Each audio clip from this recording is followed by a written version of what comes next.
የቂያም ቀን የሰው ልጆች ጀነቱን ጀሃነሙን ሲያዩ አኺራ የምር ሀገር መሆኑን ሲያረጋግጡ እዚህ ዱንያ ላይ ሲያሾፉ ሲያላግጡ የቆዩ መልሱኝና እንደገና ተስተካክዬ መልካም ሥራ ሰርቼ ልምጣ ይላል። አላህ የሚሰጣቸው ምላሽ አወለም ኑዐሚርኩም ማ የተዘከሩ ፊህ መን ተዘከር፣ መገሰጽ፣ ማስታወስ፣ ማስተዋል፣ የራሱን ጥቅምና ጉዳት ማወቅ የሚፈልግ ሰው ይሄን ሁሉ ማሳካት የሚችልበትን ዕድሜ አላኖርኳችሁም እንዴ ዱንያ ላይ? ወጃአኩሙ ነዚር፣ መካሪስ አልደረሳችሁም እንዴ? ነቢዮች አልመከሯችሁም? የነቢያት ወራሽ የሆኑ ዑለሞች አልመከሯችሁም? የሰው ሞት አልመከራችሁም? ሽበት አልመከራችሁም? አቅም ማጣት አልመከራችሁም?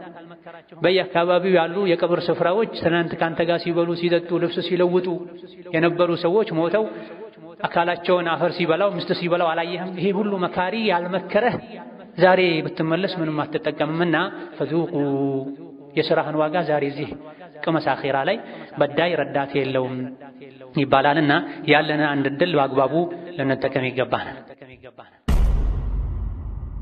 ከመልካም አጋጣሚዎች ከትልቅ ዕድሎች አንዱ ረመዳን ወሩ ራሱ የበረካ ወር ነው። ውስጡ ላይ ጾም ብቻ ሳይሆን ብዙ አይነት ዒባዳዎች አሉ። የአላህን ምህረት የሚያስገኙ ነገሮች አሉ። ረመዳንን መጾሙ የአላህን ምህረት ያስገኛል። ሌሊቱን መስገዱ የአላህን ምህረት ያስገኛል።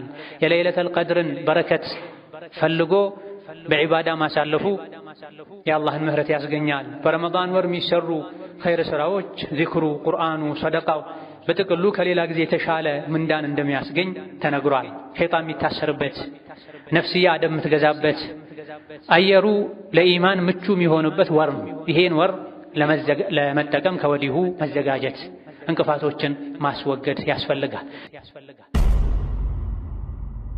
ሻዕባን ላይ ልምምድ ካደረጉ ረመዳን ላይ ኸይር ሥራ መስራት ይቀላል። ሻዕባንን በእንቅልፍ እንደ ሌላ ጊዜው በዱንያ ጦርነት ካሳለፉት ነገ ረመዳን አንድ ነው ሲባል ነው ዝግጅት የሚጀመረው። ምንም ሳያደርጉ ከነፍስ ጋር ግብግብ እያደረጉ ግብግብ ላይ ያሉ አንደኛው ሳምንት ያልፋል፣ የመጀመሪያው 10 ያልፋል። ትንሽ ነፍስን ማሳመን ሲጀምሩ ሁለተኛው 10 ያልፋል። ሶስተኛው 10 ከገባ በኋላ የረመዳን ወርቃማ ቀኖች፣ ሌሊቶች እንደ መብረቅ እንደ አይነ ቅጽበት ወዲያውኑ ይሄዳሉ። ስለዚህ ደጋ ቀደምቶች ያደርጉ እንደነበረው 6 ወር ሙሉ ረመዳንን ጓግተን ባንጠብቅ እንኳ ሻዕባንን ከረመዳን በፊት ያሉ 1-2 ሳምንቶችን ረመዳን ደጅ ላይ እንደቆመ ሰው አይነት ስሜት ላይ ሆነን ዱዓ በማድረግ አላህ ሆይ በቀሩ ቀናትም ቢሆን ለረመዳን አድርሰኝ፣ ረመዳንን አንተ በምትወደው መልኩ ለማሳለፍ አብቃኝ፣ በረመዳን አግረተህልኝ ምሰራቸው ኸይር ሥራዎችንም ጠብቅልኝ፣ ተቀበለኝ